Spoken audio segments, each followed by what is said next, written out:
Hello everyone.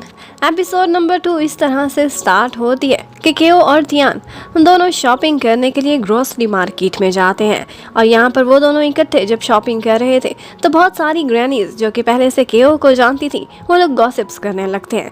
ऐसा लगता है कि ये उसका बॉयफ्रेंड है या फिर होने वाला है। एक ग्रैनी तो टेस्टिंग करने के लिए उन दोनों को अपनी शॉप पर बुलाती हैं। थोड़ी देर तियान को और केओ को नोटिस करती हैं और बाद में कहने लगती हैं कि अभी ये दोनों रिलेशनशिप में नहीं हैं, लेकिन मेरा तजुर्बा ये बता रहा है कि बहुत जल्दी ये दोनों बॉयफ्रेंड गर्लफ्रेंड बनने वाले हैं। और उसी टाइम पर हमें एक ओल्ड मैन को दिखाते हैं जो कि डिफरेंट एरियाज में केओ की ग्रैंडमा को तलाश करने की कोशिश कर रहा था। उसने बहुत जगह से पता कराया था और इन दी एंड उसे यही मालूम पड़ा था कि बस बच्ची को ले जाने वाली वही ग्रैंडमा थी, लेकिन अभी तक उसे उसकी लोकेशन का नहीं पता चला था। उधर तियान और केओ शॉपिंग करके वापस आते हैं। यहाँ पर तियान ग्रैंडमा को कहता है कि आपने इतने दिनों मेरा ख्याल रखा, इसलिए ये सारी ग्रोसरीज मैं ही लेकर आया हूँ और आज कुकिंग भी मैं ही आपके लिए करूँगा। पता है मैंने प्रोफेशनली कुकिंग सीखी है। ये सुनकर वो बहुत खुश हो जाती है और बताती है कि मेरी केओ को कुकिंग बिल्कुल भी नहीं आती। जबकि उधर तो के पास एक मिस्टर आया हुआ था। वो मिस्टर उसे बार बार यही कह रहा था कि वो ग्रैंडमा वाली लैंड मुझे चाहिए और इसके लिए मैं मार्केट से ऊपर भी प्राइस देने को रेडी हूँ, लेकिन वो बताता है कि वो ये बेचने को तैयार नहीं। आपने मेरा हुलिया देखा है, मैं इतनी मार वहाँ से इसीलिए खा कर आया हूँ। लेकिन यहाँ पर एक डाउट होने लगता है। ऐसा लग रहा था कि जैसे तो बीच में ब्रोकर बनकर कुछ चीटिंग कर रहा है। वो आदमी बहुत ज्यादा प्राइस देना चाहता था, लेकिन वो बीच में घपला करके आके ग्रैनी को बहुत कम प्राइस ऑफर करता था। उधर तियान और केओ बीच पर बैठकर स्क्विड्स को ड्राई करने की कोशिश कर रहे थे। एक्चुअली ड्राइड स्क्विड वो लोग ऑनलाइन सेल करते थे और इसी तरह के छोटे मोटे काम करके वो लोग अपना गुजारा चलाने की कोशिशों में होते थे। उधर मार्केट वाली ग्रैनी आज ग्रैंडमा के पास आती है और उसे कहती है कि लगता है तुमने अपना सन इन लॉ चूज कर लिया है, लेकिन आगे से वो कहने लगती हैं कि अभी ऐसा कुछ भी नहीं, उन दोनों ने एक दूसरे को अभी अभी जाना है और अभी तो मैं ऑब्जर्व करूंगी कि तियान किस तरह का लड़का है, उसके बाद ही कुछ फैसला करेंगे कि उन दोनों की अटैचमेंट आपस में कैसे होती है। जब ग्रैनी घर से बाहर थी तो वही मिस्टर जो उनकी लैंड खरीदना चाहता है वो उनके घर पर आता है, लेकिन वहाँ पर कोई भी नहीं था, इसलिए उन दोनों की मुलाकात नहीं हो पाती। इतने में पीछे से तो भी पहुँच जाता है। उसे काफी गुस्सा आता है क्योंकि वो कभी भी नहीं चाहता था कि ये दोनों आपस में मिले, डायरेक्टली बात करें। वो मिस्टर काफी बिजी था तो वो वहाँ से निकल जाता है, लेकिन बाद में तो कहता है कि मुझे पहले ही शक था कि ये उनसे खुद मिलने की कोशिश करेगा, इसलिए मैंने इस पर नजर रखी हुई थी। इतने में केओ और तियान भी वहाँ पर आते हैं और जब तो को इतने गुस्से में वहाँ से जाते हुए देखते हैं तो वो लोग डर के मारे उसकी गाड़ी के नीचे ही छुप गए थे ताकि वो हमें देख न ले और फिर से लड़ाई ना हो जाए। आज तियान केओ से पूछता है कि एक्चुअली लैंड ये कहाँ से कहाँ तक शुरू होती है जो खरीदने के लिए इतने लोग बेचैन हैं। वो उसे वो सारा एरिया विजिट कराती है, उसमें उनका घर भी शामिल था और उससे लेकर आगे माउंटेन तक सारा एरिया उन्हीं का था और इसकी 50 मिलियन वर्थ थी। ये जगह इतनी सुंदर थी कि ये नज़ारा देखते ही तियान के मुंह से निकलता है इट्स सो प्रिटी। और बेचारी केओ खुश होने लगती है कि शायद ये मेरी तारीफ कर रहा है। वो उसे बोलती है कि तुम वो पहले लड़के हो जिसने मुझे प्रिटी बोला है। वो आगे से कहने लगता है तुम्हें मिसअंडरस्टैंडिंग हुई है, मैंने तो इस लैंड को प्रिटी बोला है। उसका थोड़ा तो मूड खराब हुआ था, लेकिन तियान को कोई चीज भी नोटिस में नहीं आ रही थी सिवाय उस लैंड की लोकेशन के। अब वो बातों बातों में केओ से पूछने की कोशिश करता है कि तुम इतना काम क्यों करती हो। वो बताती है मैं सेविंग्स कर रही हूँ ताकि मैं बैंकॉक में जाकर फर्दर स्टडीज कर सकूँ। वो बोलता है कि अगर तुम लोग 50 मिलियन की ये जमीन बेच दो तो तुम्हें ये सारा कुछ करने की जरूरत नहीं होगी, लेकिन वो आगे से कहती है कि वो लैंड ग्रैंडमा की है और वो बेचने के लिए बिल्कुल भी रेडी नहीं है। अब केओ तो अंदर चली जाती है जबकि तियान फोन पर किसी से बात कर रहा था और किसी से उस लैंड के बारे में मशवरा कर रहा था। वो यही कहता है कि ये जगह मुझे बहुत पसंद आ गई है, यहाँ पर एक वंडरफुल सा रिजॉर्ट बन सकता है 5 स्टार क्वालिटी का, लेकिन एक प्रॉब्लम है, जो इस जगह की ऑनर है वो बेचने को रेडी नहीं है। मैं मनाने की कोशिश करूंगा और उसके बाद अपडेट देता हूँ। और उसकी ये सारी बातें पीछे खड़ी प्रायो सुन लेती है। प्रायो उस पर गुस्सा करने लगती है और कहती है मैं समझ गई, तुम एक्चुअली केओ के पीछे पीछे क्यों फिर रहे हो, ग्रैनी के सामने अच्छा बनने की कोशिश कर रहे हो क्योंकि तुम उनकी ये प्रॉपर्टी हथियाना चाहते हो।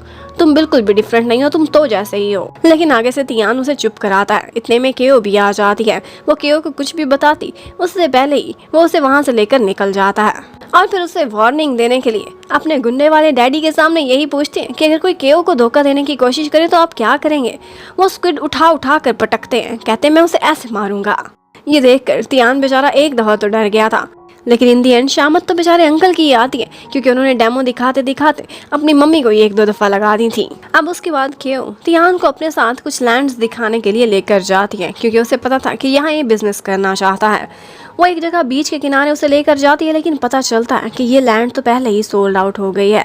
उसे फौरन से कह देता है कि एक्चुअली मैं इस जगह में नहीं तो तुम्हारी ग्रैनी की प्रॉपर्टी में, वहाँ के लिए मेरे पास ज़बरदस्त बिजनेस आइडियाज़ हैं।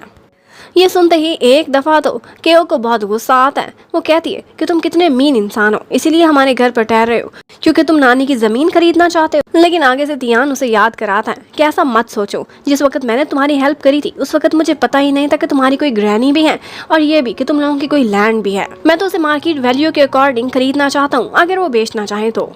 उधर हमें मिस्टर थीप को दिखाते हैं। जब वो अपने घर वापस लौटता है तो हमें पता चलता है कि वही उसके डैड जो कि एक्चुअली केओ को तलाश करने की कोशिश कर रहे हैं। यहाँ पर वो लोग एक एक्सीडेंट की बात करते हैं। कहते हैं कि उस दिन के बाद से थीप हमेशा परेशान रहता है और तब के बाद से उसने कोई शादी भी नहीं की। यहाँ पर डैड यही ऑर्डर करते हैं कि जल्द से जल्द रोंग की बेटी को तलाश करने की कोशिश करो। उनका ख्याल था कि वो तकरीबन 20 इयर्स की तो हो चुकी होगी। अब इनका केओ से क्या लिंक है ये तो हमें आगे जाकर ही पता चलेगा। जबकि उधर प्रायो के पेट में कोई बात ही नहीं रहती। वो जाकर ग्रैंड माँ को बता देती है कि एक्चुअली तियान आपकी लैंड के पीछे है, इसीलिए तो इतना स्वीट बन के घर पर काम करता फिर रहा है। ग्रैंड माँ ये सुनते ही एक दफा परेशान हो जाती है। जब तियान घर वापस आता है तो उसे अपने पास अकेले में बिठाती है और उससे पूछने लगती है कि ये क्या कहानी है। वो कोई भी बात नहीं छुपाता बल्कि ग्रैंड माँ को सच सच बता देता है। कहता है कि मैंने जब केओ की हेल्प की थी तब मुझे नहीं पता था कि उसकी कोई लैंड है। जब मैंने देखी तो मुझे बहुत पसंद आई क्योंकि मैं इसी बिजनेस के इरादे से यहाँ पर आया था। अगर आप मुझे ये बेच देंगी तो मुझे बहुत खुशी होगी और अगर नहीं बेचेंगी तो भी मेरे दिल में आपकी वही जगह रहेगी जो कि इस टाइम पर है। फैसला आपका है।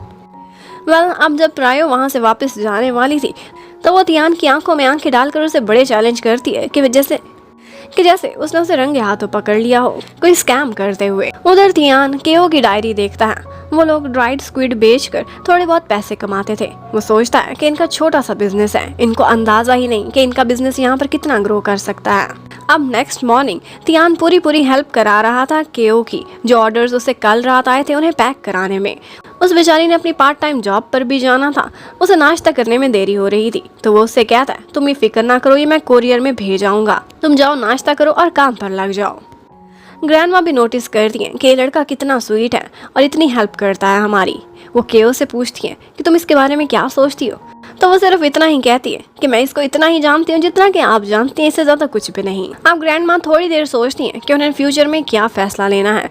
इतने में वो तियान के पास आती हैं एक ऑफ़र लेकर और उसे बोलती हैं कि तुमने मुझे एक दफ़ा बोला था कि जगह तुम्हें पसंद आई है, अगर मैं तुम्हें ये लॉन्ग टर्म में रेंट आउट कर दूँ तो ये प्लान कैसा रहेगा। वो ये सुनते ही खुश हो जाता है, लेकिन वो बोलती हैं बदले में मेरी भी कुछ कंडीशंस हैं। सबसे पहली कंडीशन ये है कि यहाँ पर जो भी बिजनेस तुम करोगे उसमें एक स्पेसिफिक शेयर होगा जो कि मेरी ग्रैंड डॉटर केओ को मिलेगा। और दूसरी शर्त ये है कि अगर मुझे कुछ हो जाए, मेरी डेथ हो जाए, तो तुम ही हो जो केओ का ख्याल रखोगे। अभी तक जैसे मैंने उसकी सुरक्षा की है आगे तुम करोगे। अब ये सुनते हुए उसे समझ नहीं आ रही थी कि कहीं ये मैरिज प्रपोजल तो नहीं। वो थोड़ा कंफ्यूज हो जाता है, लेकिन ग्रैनी ने शादी की बात नहीं की थी, सिर्फ इतना बोला था कि मेरी केओ का ख्याल रखना है। अब उनका ये प्रपोजल क्या तियान एक्सेप्ट करता है कि नहीं, ये देखने के लिए stay connected. Thank you for watching. Bye bye.